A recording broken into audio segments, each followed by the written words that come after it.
You've never seen it? I've never seen it. Oh,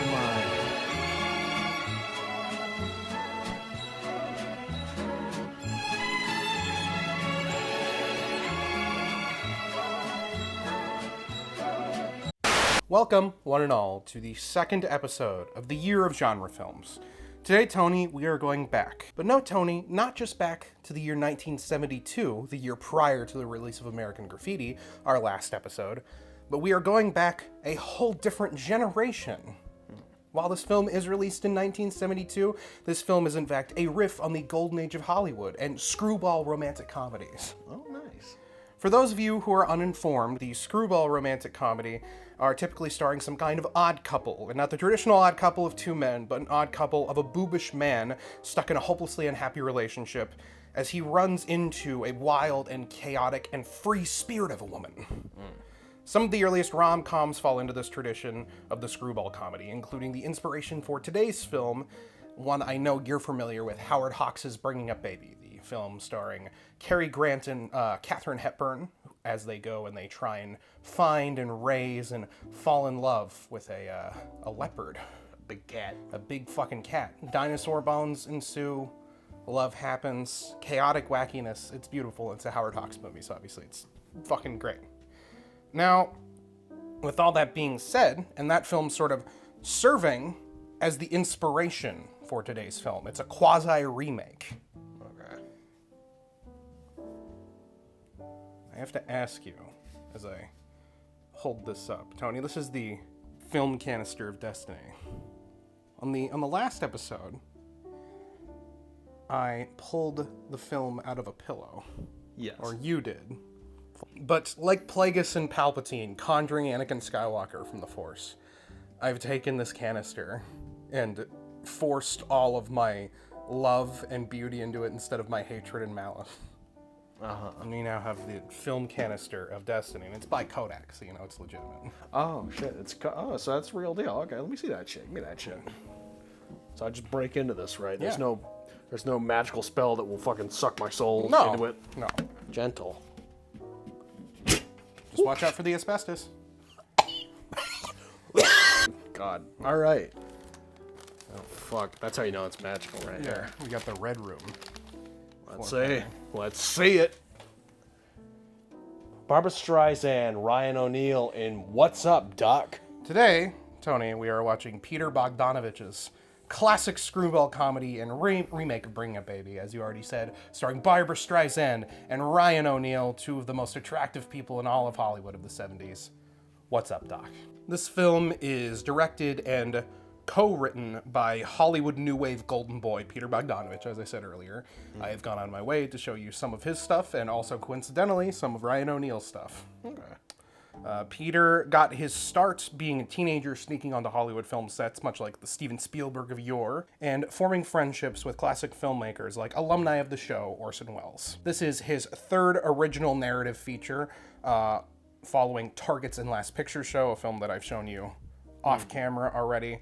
And it's quite a departure from his humanist examinations of America of the mid-60s and 70s and 50s. An outright comedy about happiness and letting go of control in an era dominated by cynicism, which Peter was partially responsible for popularizing in the first place during this decade. In a move against the norm, while not only playing against structure and tropes of an outdated genre, which no one really wanted to see at this point during the 70s, he also took bizarre inspiration, as I'm sure you can tell based off of the front cover and the title, from the Looney Tunes. This film stars Barbra Streisand, coming off the financial failure of Hello, Dolly. She plays the feisty romantic co-lead, Judy Maxwell. Her performance is primarily modeled after, you guessed it, Bugs Bunny. Also starring is a favorite of the show, Mr. Ryan O'Neal, just coming off the massive success of the film Love Story, which is a personal favorite of mine. I know I introduced it to you and you quite enjoy it. O'Neal not only gets to play against type as a dopey Cary Grant-inspired role, but also gets to make fun of himself in a very charming way that doesn't at all come off as cynical, even if it is making fun of one of his most iconic roles. This also is the feature debut of Madeline Kahn, who would go on to be a permanent fixture of the Mel Brooks cast of characters. Tony, what do you know about this movie? Well, I don't know much about this movie, but I know a little bit about Peter Bogdanovich. Yeah. And his movie Last Picture Show literally makes me want to die. And, you know, considering my taste in Christmas movies, you'll get a fucking you'll understand that I like the guy. Yeah, I like his work. But seeing something that looks. It looks. I'm trusting that it is what it looks like, and it looks like it's going to be a lot of fun. That there's no tricks. That there's no japes. No, it's a comedy, but it's not a stupid comedy. Mm-hmm. It's not okay. There is dopey shit, but it is purposely dopey shit. Okay. It's not trying to use its genre as an excuse to have really stupid writing. Nice. Which, with this year being all about genre. That's something we're obviously going to get into, because I really hate comedies that use their genre as an excuse to be bad, poorly directed movies. Yeah. Watching the commentary on this a couple days ago, it's very clear Bogdanovich gave a shit about the craft going into this. I would hope the man would continue to give a shit about things. Oh, and with him, you know, the kind of prestige stuff that, you know, inspires this, you should know he very much cares about classic cinema and wanting to capture that sort of feel in the 70s. Which gives it a weird juxtaposition visually to go against. Yeah, that's always a lot of fun to go back to an old classic or go back to an old way of doing things and seeing how things change throughout the decades, man. I'm really jazzed. I really can't wait to get into What's Up, Doc, baby. All right, everyone, why don't you go ahead, strap yourselves into a just married Volkswagen Beetle. Get yourselves through the street as you're being chased by some government agents, and make sure that you don't end up running through a Chinese dragon, which you can't see much out of. This is What's Up, Doc. What is that? Don't ask. And this is Ryan O'Neal. You remember him from Love Story and Peyton Place and Games, and The Big Bounce was one of his bigger hits. Also a Warner Barbara Streisand over here. You remember her from Funny Face? It's Streisand. Excuse me, Funny Girl. Streisand. Or Streisand. She spells it without an A. How was that, Bobby? Damn good. I'd like it to be faster. This is San Francisco, the city chosen by one of the most brilliant and sensitive new generation of filmmakers, Peter Bogdanovich, for his maiden comedy effort, What's Up, Doc?, starring Barbara Streisand and Ryan O'Neal. Where are we? I can't see. Well, there's not much to see, actually. We're inside a Chinese dragon. Any experienced observer of shooting techniques will quickly sense the utterly new and different atmosphere created on the Bogdanovich set. No more the crass showmanship and slapdash of the old Hollywood. There, he's gonna get it. You think I played baseball when I was a kid?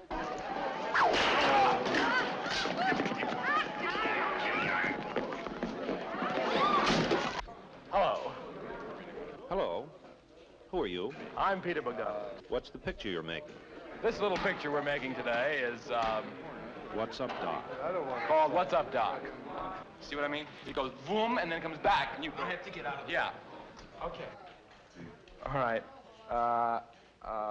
What's the word I say? Isn't it action? Oh, action.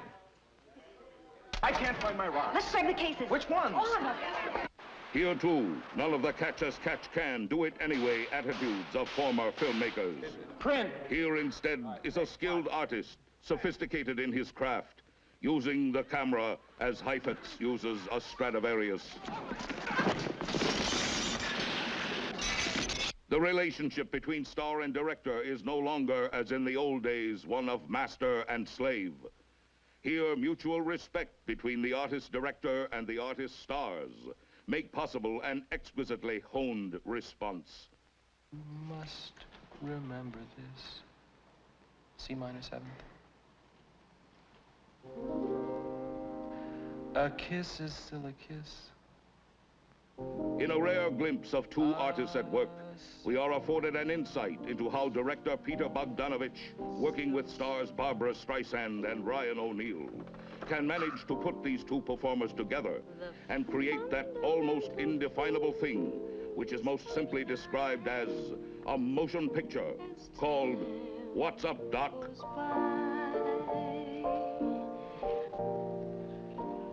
And when two lovers woo,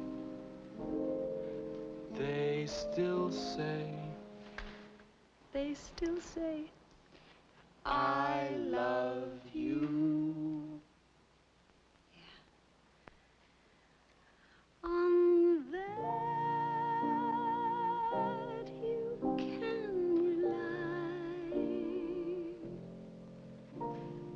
No matter what the future brings.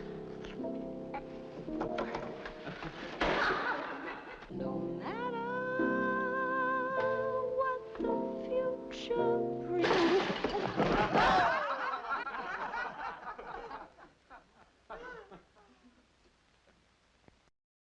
Just got back and watched the classic, now classic, screwball comedy, What's Up, Doc, distributed by Warner Brothers, proudly as displayed by the Warner Brothers Archive Collection. This Blu-ray was a bitch to get a hold of for no fucking reason. Gotta love it. Gotta love it. Besides that being said, would you care to give us a brief plot synopsis of this film? A large cast of eclectic characters, including our love interests for the film, Yes. all walk into a hotel, all carrying the same exact bag. They all carry very different stuff inside. Through a Looney Tunes-esque series of events, these bags get swapped back and forth from person to person. People are looking for very fucking important files. Some people are looking for gems. Other people are just looking to get their rocks back in their own bag. Which, you know, aren't we all, am I right, man? I need my igneous rocks. I hope they're not damaged. I know how you feel, mister. I hate it when my igneous rocks are even touched. Everybody ends up somehow at the same location. A car chase ensues as people try to find their bags. They all go to court. Somehow things get sorted out. And in a weird way, everything turns out all right in the end. Yeah. Which is, you don't expect that going in. No. Tony, just real quick before we kind of get dug into the meat and potatoes of kind of what this movie's all about, what'd you think of What's Up, Doc? It was very, very good. It was very, very, very good. It is as close to, and I mean this really. Sometimes I'll say like, oh, it's like a cartoon, whatever. Yeah. These movies, like when things go a little bit over the top. But this is quite literally a cartoon in live action, which is fucking amazing. I can't see! Well, there's not much to see, actually. We're inside a Chinese dragon. The whole, thing with that then goes back to the traditions of like what this film is pulling of, besides Looney Tunes, obviously, is what does Looney Tunes pull from? What does like slapstick and even further back Rubber Hose cartoons, what are those pulled from? Vaudeville. Mm-hmm. And a lot of silent film, or in, this case, for its main inspirations, a lot of like screwball comedies pulled from broad vaudeville comedy. Yeah. So it all really comes back to that same sort of old American entertainment source, which obviously has its own problematic roots. We're talking both vaudeville and Looney Tunes. Ooh. The thing I like about this is even without a lot of the readings I sort of have on this and some of my friends sort of have on this, we will get into sort of broader ideas. It is just a very digestible, very watchable, entertaining mainstream comedy, which is kind of the inverse of the first film I showed you this year. Not to say it's not broadly relatable in American Graffiti, but George Lucas was sort of using the avenue of a mainstream comedy to make a George Lucas movie about a very personal subject. Yeah.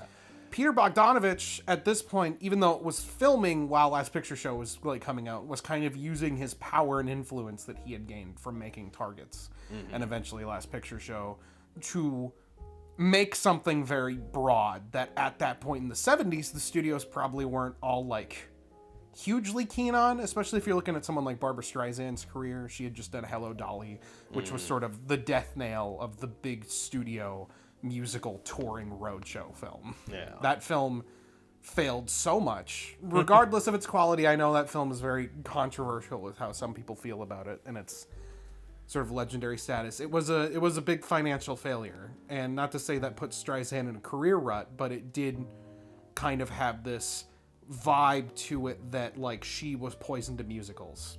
But no, I mean, I guess like one thing I want to get started on first is sort of like themes and how a lot of these characters coalesce with each other, because I think this movie is very deceptively simple in what it's about, but that doesn't make it stupid. Yeah. I like boobish, stupid things happening in movies to smart people, but boobish, stupid things happening to stupid people typically irritates the shit out of me.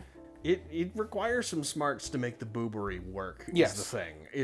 It's like that shot with the glasses in when he's first meeting up with this big fucking grant owner. And there's a scene where he keeps getting glasses. Yeah. Mr. Privilege, it's a larb... No, that's not it. Anyway, it's nice to see you, sir.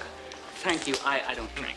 Neither do I. You don't. He says, I don't drink, and somehow, every second, he ends up with a new glass. And you gotta find a way to make that funny for 5 minutes straight, or at least engaging to watch. It's because you can tell this guy is intelligent in like an analytical sense, but in a social sense. Oh, he's a fucking boob. Mm-hmm. And just an absolute idiot, and he can't get like any of his words out, and everyone's trying to stop him from appearing intelligent. Because of course, the people who are against him are trying to get the same grant that he's getting. Yeah. And thematically, what I think is so smart about this, part of this I do want to say, I don't want to take the full credit of this. I was unable to get this articulated, but Spencer, friend of the show, Spencer, same picture we've always used, had this whole interpretation that I'm like, that's brilliant. And I guess fairly early for this show, that will get us into a bit of an old tradition that we've had on this show. You want to kick it off today? Then it would be my hour of a certain time instead of the musical hour. I'm sultry Barbara Streisand. You're not.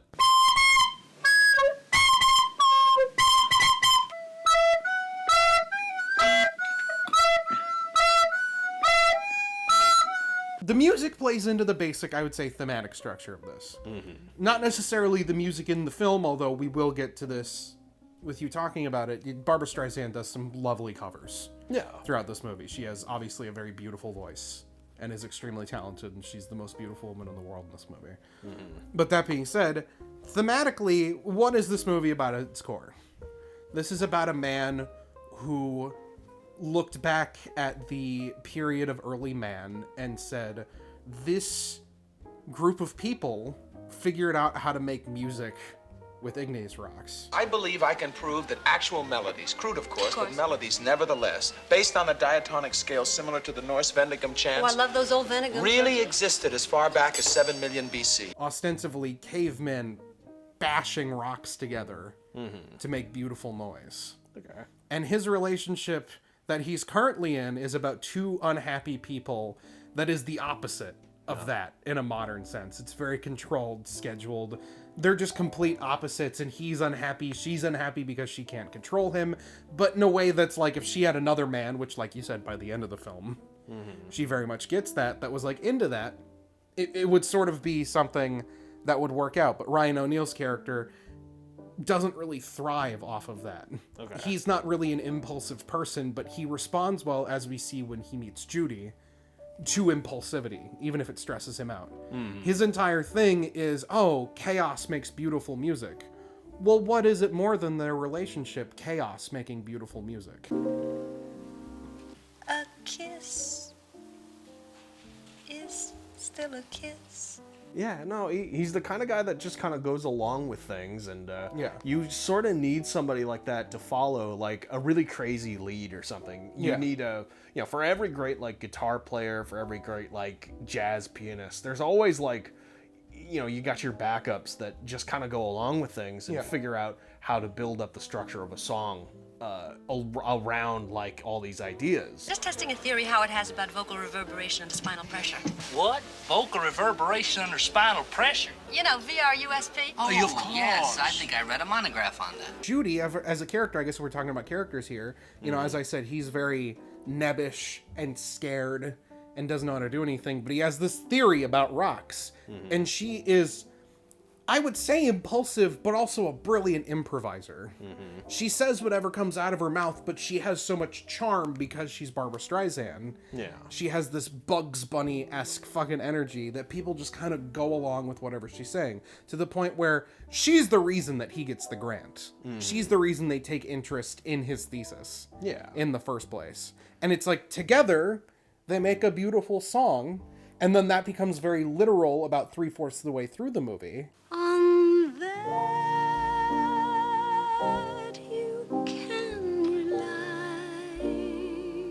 It's this essence of a really interesting archetype and like a beautiful sort of thing I see in a lot of old movies, and that you see even like all the way up to like La La Land. Yeah. the jazz pianist and the beautiful singer, right? Yeah. That whole thing, you know, someone in a sparkling dress and in gorgeous lighting, and you have the nice dressed tuxedoed man playing, and it's the two of them together that make beautiful, beautiful fucking music. Yeah. A piano without a voice is kind of sad and solemn a lot of the times. It could really like be a downer, and you know, a beautiful voice with no one to back them up is you know, it's lonely and it can be really, really sad on its own way. But when they come together, they make a beautiful, beautiful fucking song. Yeah. And I was seeing that like, oh my God, they're gonna do the fucking piano thing up here. It's this oddball comedy, so they're not dressed properly. I think he's in his like smashed up suit. Yeah. And she's just in whatever fucking. She looks gorgeous. Fuck you. Well, she does. Yeah. But it's like that moment where you think, oh, if they cheeseball this could be absolutely fucking that's atrocious. That's the funny thing about the original script. On the audio commentary, Bogdanovich talks about how in the script it was in like a regular Starlight Lounge, but the Hilton they were shooting in, the Starlight Lounge was under construction. So much like sort of it's the early stages of their relationship. The place itself is under construction, but the piano is still there. You motherfucker. It's beautiful. Yeah, and he talks about it's like it was an accident, but it just created this like wonderful, beautiful fucking like backdrop for it. And then as far as like other music, obviously we have all these with Barbra Streisand singing. Those are all great. They're beautiful. They're wonderful. Yeah. It's a nice beginning, middle, and end. And there's no score besides that. That's the funniest part. It's all diegetic yeah, stuff. It's all diegetic stuff, and it's all fun little gags, which, you know, that's like a lot of Looney Tunes, they have like little flourishes of music and stuff, but a lot of them are just silent until they get the punchline, which gets this fucking musical accompaniment. So, you know, Chinese fucking New Year with, what the fuck was it? So his whole thing on the commentary was, we're at a Chinese parade with the Chinese dragon, and they're playing La Cucaracha in the background. In the words of Bogdanovich, you know, it's a Chinese parade. They're playing La Cucaracha because it's funny.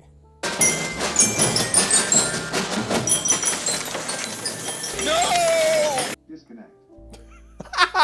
Bogdanovich's direction in this movie, I think is really cool and inspired. And I'm trying to think about like when this takes place to like Spielberg's career. But like in relationship to that, I think what's really cool is he does the thing that Spielberg does, which is really hard to like choreograph and get it down, but like micro oneers that aren't in your face about them being oneer shots. You know, you have this like shot near the opening where guy walks out of the hotel, gets inside of the taxi cab, other guy gets in the other taxi cab behind him, says follow that taxi cab, door closes, rack focus, Ryan O'Neal up, he turns over, and then he sees Eunice. Howard!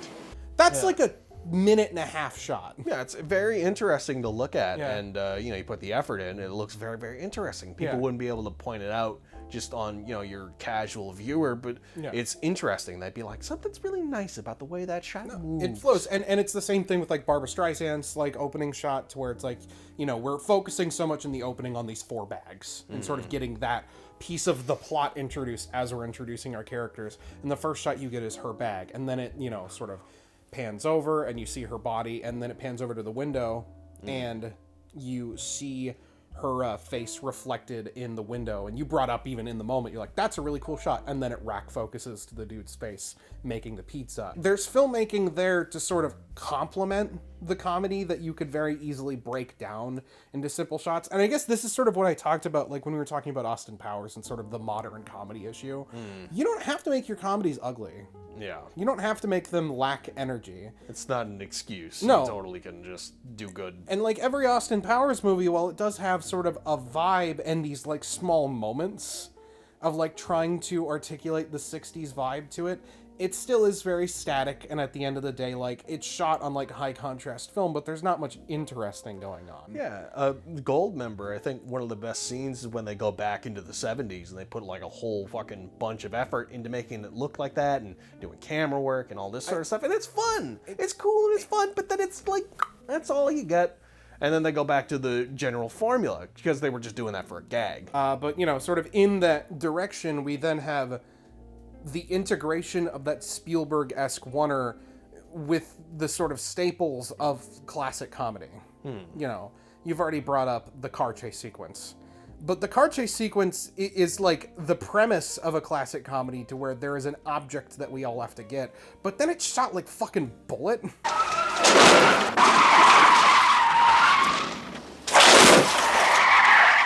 Where you have the cars on the San Francisco hills just revving way over the top of everything, and instead of like it being this badass like Steve McQueen secret agent or cop type doing it, it's like a couple who's just kind of in over their head about something. And there's just something really nice about it, because it's not an action movie. In a modern sense, that would be shot like a big over-the-top action film, and it's like, no, you're hearkening back to a completely different genre that maybe the generation that's watching this isn't fucking familiar with. So something I also find really interesting about this is sort of like Bogdanovich as like a filmmaker. You know, we've talked about like sort of the first two movies he made. Those first two movies, Targets and Last Picture Show, very different. Very different from each other and very different from this. Yeah, which it's a psychopathic like lineup. You'd think it would be reversed, that the lighthearted comedy with, you know, a bit of a budget maybe would come first. No, because this is a studio movie. So like the studio movie is the one where, oh, he finally gets to make like the movie he probably would have wanted to make as a kid. Meanwhile, the first two are like, the first one, I would, if anything, I would have switched the first two around. The first one's the intimate, small character drama. The second one's about Hollywood, and then the third one is sort of making the Hollywood movie. Yeah. But I don't know, like he's using the same cinematographer from Last Picture Show or Targets, I can't remember, but it's like he's collaborating with a lot of these people. But then something like the way I explained, the way he's like writing the script. You know, famously now, modern films and comedies, if you go and you look at the screenwriting page and there's like 5 people, oh, you're ready for some fucking slop. Yeah. Because typically that's a sign that like there was no committal to a singular vision. But from the start, Bogdanovich, and I did not write down one of the names on here, I think it's David Newman, went and wrote this cool little script that was sort of, from the beginning, this cohesive vision of we're doing a screwball comedy. Yeah. And that was David Newman's idea, I believe, in the first place. And Bogdanovich and him very much committed to it. Buck Henry came in and did this pass on it. And was super, super determined to tighten things up. He added a 4th bag to what was originally 3 bags in the script, sort of adding to the chaos. You know, he went and drew up diagrams for how the hotel was, and every time in the script, like, the bag would move, he would make sure to write it on there. He called Bogdanovich panicked one night, being like, Peter, I've lost one of the bags. I've lost the bag. Yeah, and he, like, just immediately felt the need to, like, go and just be like, we need to, like, fix this, and then they worked on that, and then Bogdanovich did one more fix-up pass over top of that. Peter is an auteur, but he's so smart in like realizing the importance of what an auteur needs, which this is such a collaborative medium. And if you're not willing to go and actually try and collaborate with your writers, a lot of times it could end up making all your movies feel very samey, which, as we've already discovered, this movie very much is not. He gets a story credit. He doesn't even give himself a screenwriter credit, which I think is super interesting. So, you know, we've talked about Ryan O'Neal and Barbra Streisand. Obviously, there's Madeline Kahn and everything, who gives, I would say, a probably, in theory, very thankless performance. You know, you're playing the doting wife. You're playing a character that's specifically written to kind of be the obnoxious one. This is really fucking funny. Insist you tell them who I am right this minute!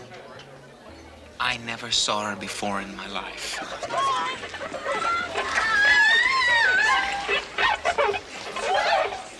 With all these characters introduced, all these wacky side characters, you know, you have the guy from The Producers who plays the Nazi. Who was your favorite character? Who was my favorite character? I'm gonna say, aside from the leads, because they could easily steal the show, they're the leads. Yeah. I'm gonna say the judge at the end. No, yeah. Who you said is just like... He was a casting director. They're just like, yeah, you'd be great for this particular thing. Turn them all loose to commit some other hideous offense. I'd like to send every one of them to an island somewhere. This is the only movie he was ever in, and he died a few years later. And he's really fucking funny. and he just immediately steals the show once he's in, and the combination of like him and spoilers, the whole punchline of like Barbara Streisand sort of being, as he says, just like this oncoming chaos. I am not joking now. I do not like to act rashly, but you are the last straw that breaks my camel's back. You are the plague. You bring havoc and chaos to everyone, but why to me? Why me? Why? Because you look cute in your pajamas, Steve. And it's just like any instance she gets herself in has immediately resulted in destruction. So, of course, the minute it's just like, who's that under the blanket? You've seemed to cause all this, and it's revealed to be Judy. Hello, Daddy.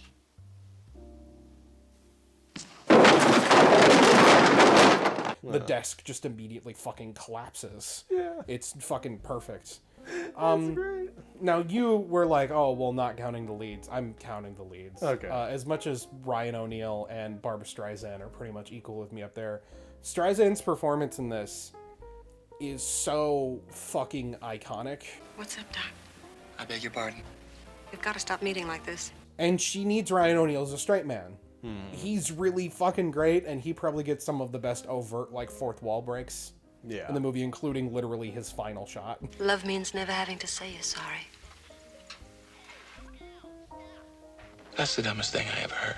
She does Bugs Bunny without ever doing a Bugs Bunny impression. The only impression she ever does is Bogart when she's quoting fucking Casablanca. Of all the gin joints in all the towns in all the world, he walks into mine. Play a tram. Which Peter Bogdanovich talked about in the commentary, where he goes like, no, I did like a Bogart like impression in front of her, and then she did an impression of my impression. And I'm like, that's perfect, because it's not on the money, but it just sounds really fucking funny. Yeah. Which is always what he was concerned about, is stuff sounding funny. Yeah. As opposed to necessarily being perfect. But then on top of it being this like impish, weird Bugs Bunny performance, like the line in Wayne's World of, have you ever thought about having weird like sexual thought about Bugs Bunny and drag? She is objectively sexually appealing. She's like the hottest thing on two legs in this movie. Yes, they're lady soldiers, Eunice. It's called the Fighting Wax. You don't have a bathrobe I could put on, do you, Steve? No. That is not discrediting Ryan O'Neal. Ryan O'Neal's a very handsome man in this movie. But that being said, it's just like you have all these sequences that like, I don't know, I feel like could come off as like cheeseball and perverted in like a less classy joint. Like the whole scene of her in the bathtub. Yeah. And then like her being on like the side of the roof and then hanging off the edge. I think that's what does it though, is the fact that like she's a character and not just a sex object. So even while she's standing there in a tiny little towel that's barely covering up anything, she's participating in the comedy still. Yeah. And the boobery. Yeah, no, she's very, very funny, and it's all part of the bit. It literally is like if Bugs Bunny were to do all this sort of stuff. It's I can see it in my head. It's very clear. It's very convincing, and that's you gotta fucking, the way to do that, you gotta be like kind of sincere about it. Oh, 100%. Sincere, but also she's like totally insincere, and that's the Looney Tunes gag. You know, ain't I a stinker? And another thing I want to ask, what happened to romance films? What happened to romance films? Not saying they don't exist. I'm saying like what happened to them as they are in their current state, right? And like rom-coms. Oh jeez, I think they found like a bare minimum that you need to get people in the door, and a bare minimum that you need to get people to turn on their streaming service and not click away for long enough. And they, for the most part, just replicate that same sort of thing over and over again. I get that. I'm asking like in the context, like, I don't know, my parents were like rom-com heads, and as a result there were always a lot of them on in the house and everything, and then my sisters were also into that. So just like I remember growing a very distinct disdain when I was younger for a very specific type of rom-com, and as an adult I've tried to give them chances. And there is like the Meg Ryan rom-coms of the 90s, which I think are generally like more sincere. But then you get into the Matthew McConaughey era of rom-coms in the early 2000s. My problem is like, yes, no, they are doing them over and over again, but it feels synthesized. I don't know. It doesn't feel like, it feels like a committee put these films together in a boardroom and then put all these tropes together. And instead of them being like very sincere declarations of like romance or whatever with some like comedy thrown in. It feels like two people who could not give a fuck about each other. Yeah. Reciting a script. Yeah, I think you hit the nail on the head there. Yeah. That's basically what it is. You know, you get together big names and you have them do the rom-com because you know that will bring in big bucks. It used to, at least. Yeah. I don't know what the landscape is now in the 2020s, but like... You already said it, it's on streaming. And with it being on streaming, that's very hard to determine how successful something actually is. Mm-hmm. You know, it's like recently you had that Glenn Powell, Sydney Sweeney movie, Anyone But You, a couple years ago. That was very successful, and everyone's like, where are all the rom-coms? I haven't watched it, so I can't see this, but from a lot of my closer friends' perspectives, it was frustrating because it's like, oh, this is like the bare minimum you guys are expecting, and you're calling this like great. It's like people want 3-star movies again. Mm-hmm. And then it's like the thing about like a movie like, say, Devil Wears Prada, which I would say is like a 3.5 star movie. Stars Anne Hathaway. I watched that in the theater with my sisters and my mom. It's solid. It's really good. Anne Hathaway's super charming. But the problem is it's like strive higher. Movies like What's Up, Doc, or if you're going back farther, Bringing Up Baby. There's fucking one about this like woman who's like a witch trying to get a man. It's a screwball comedy. I'll put it up here. I can't remember the title. Some Like It Hot.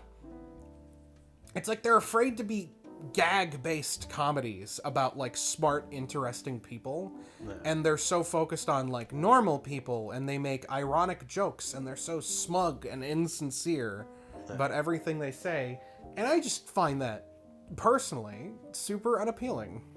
It just makes you want to curl up into a ball and die a little bit. And it's like, obviously La La Land is like this Oscar-nominated like big fucking movie that was like a big deal when it came out, but like that's what makes that movie so special, is all the effort was put into this, like, I guess it's a romantic tragedy, spoilers, but that's ultimately, I guess, what makes it work so much for me, is that like, why do people get so upset over the movie? Because the film did such a good job of making me want to see these characters stay together, and it's poetic tragedy by the end. And with this, like, it's a similar thing, but except for it's like, no, by the end, it's like, okay, these characters end up getting together. But I'm happy about that because the time that they spent together, it's chaotic and over the top and wacky and crazy. But they seem happy?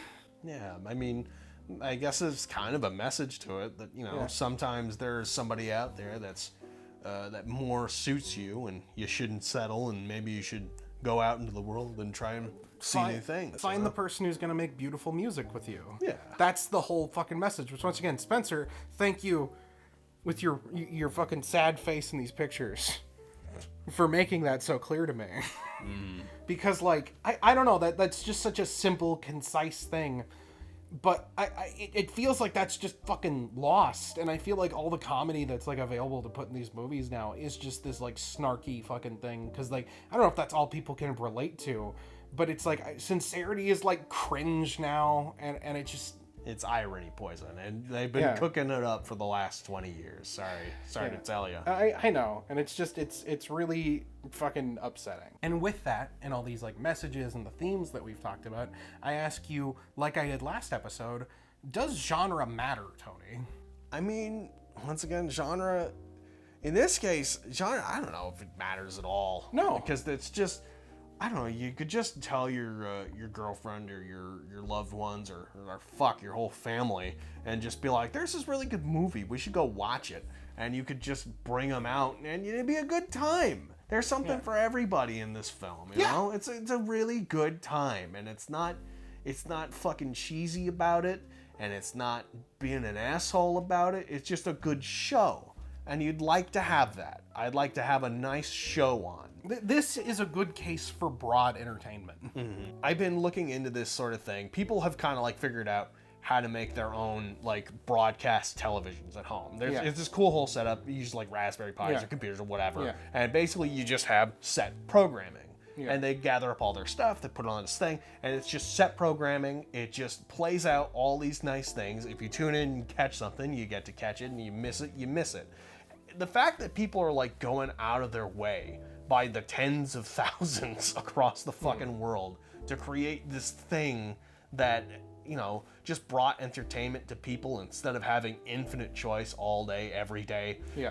tells me that people have a yearning to see good things, to like see a good show, and to like have somebody make something for the sake of actually making you laugh or making you cry or whatever. Yeah. And, you know, nowadays it's just to grab your fucking eyeballs and to make you watch a fucking Hershey's ad. And here's the thing, genre has always been a marketing tool. That's really what it is. There is a use for it in categorization. Yeah. As far as like your own personal use. And like maybe you're not in the mood to watch a comedy or whatever. I understand that. But like to me, when I look at this, I'm kind of just like, genre, it's useful, but it's also kind of useless because yes, this has elements of a musical, this has elements of like a comedy, it has elements of a cartoon, it has elements of a love story. But this is going to have to be advertised as one of those. Yeah. And whatever one of those it gets advertised as will determine whether or not it ends up doing well. Now this movie, it did super well. Yeah. This is when you could sell a movie based on a name like Bogdanovich, a cast, or whatever, and not whatever the fuck your favorite IP is coming out right now. And people are becoming more cynical to that. But I also know that it's not as bad as people like to say it is when it comes to that cynicism. And people can be duped into just seeing whatever the fuck it is because it has Deadpool flashing his cock on screen. Yeah.